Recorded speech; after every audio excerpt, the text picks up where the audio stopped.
We're here today with the captain of the Port of Boston, Kailie Benson of the U.S. Coast Guard. Many people don't realize that they need to pay as much attention to water safety in small watercraft as they do or as they would in a larger vessel. Lots of people take their life jackets for a boat ride or a sail, but they don't actually ever put them on. And if you have life jackets on your boat and you don't wear them, that means that you do not have the right life jacket for your water activity. Nearly 90% of boating-related deaths could really be prevented by the simple wearing of that life jacket. Life jackets come in a variety of sizes and styles. There's a life jacket for every water activity. Every year, thousands of taxpayer dollars are spent conducting searches around unmanned and adrift small watercraft, especially kayaks and paddleboards. And often these vessels blow off docks, get pulled off beaches by high tide or storm, and when they're found, this prompts a search and rescue case in order to determine whether or not people are in the water and in distress. So be a responsible boat owner and help us prevent these cases from happening. You do this by labeling your vessel with the owner's name and phone number, and this helps the Coast Guard and other public safety agencies find the owner and close the case.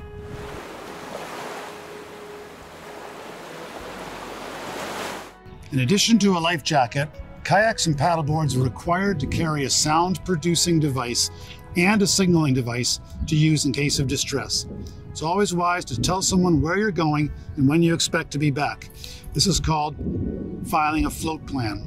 This way, if you're late, someone can start looking for you to make sure that you haven't gotten into trouble. Be smart and safe on the water.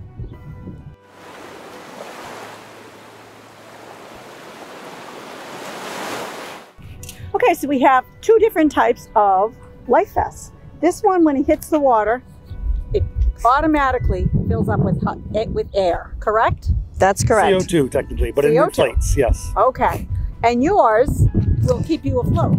So this is the Coast Guard equivalent of your inflatable life jacket, Lori. So same thing, saltwater activated, CO2 canister inside. It will inflate when you hit the water. It also has a manual activation, and as does yours. So these are very low profile life jacket options to wear. They don't encumber your movement. You can still show off your bathing suit. You can still get a tan. Very low profile option for boaters to wear. Now the paddle, this is my paddle, and you told me to put stickers on it. I did. What are those stickers for, and where do we get them?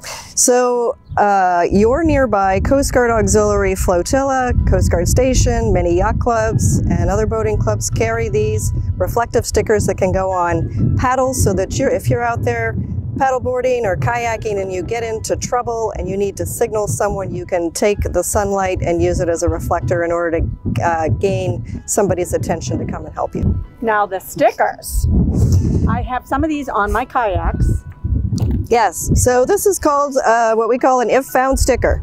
And these are also available at your local Coast Guard stations or Coast Guard Auxiliary, harbor masters' offices. Very often fire departments and police departments now are carrying these as well.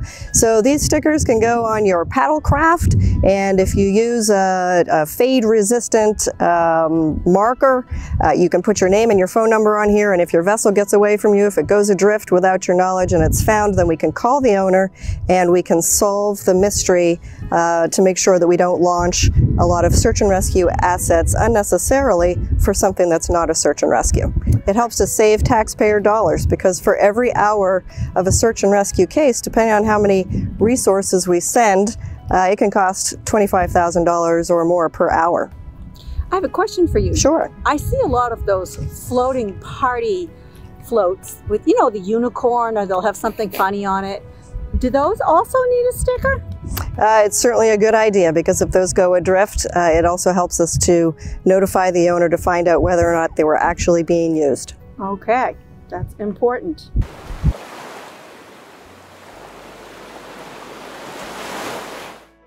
So Kailie, this is my cell phone. So this is a waterproof bag.